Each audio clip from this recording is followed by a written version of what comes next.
আমি এখন আইছি বাঙ্গারফার পুলিশ ফাঁড়ির সামনে শিলচর খালাইন রোডের যে আরাং নদীর উপরে যে ব্রিজ আছে এই ব্রিজ এই দেখুন ব্রিজটা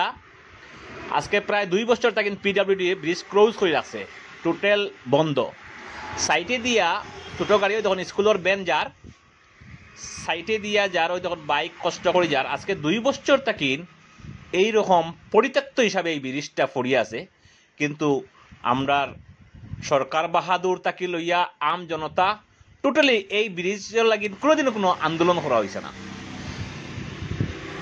যে বন্ধ কার্যসূচি ওই দেখুন অটো কীরকম যার দেখুন কষ্ট করিয়া এই দেখুন ব্রিজটা সম্পূর্ণ ক্লোজ লেখা আছে বাই পিডব্লিউডির আন্ডারে এই দেখুন একটা মিনি অটোটা মাল লইয়া কীরকম কষ্ট করি যেতে লাগে রাস্তার হালত দেখুন এক ভয়াবহ পরিস্থিতি ওই দেখুন উঠতে পারেন না ওই দেখুন উঠতে পারেন না ওই দেখুন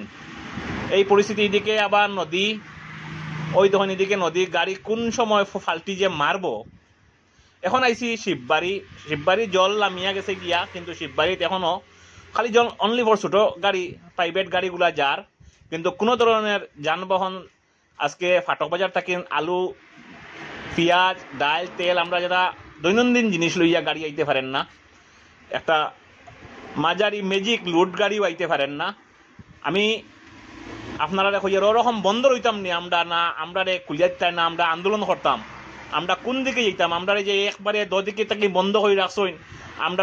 অর্থনৈতিকভাবে আমরা যে পঙ্গু হয়ে রাখছইন এর কারণটা কিতা আমি জানতাম চাই।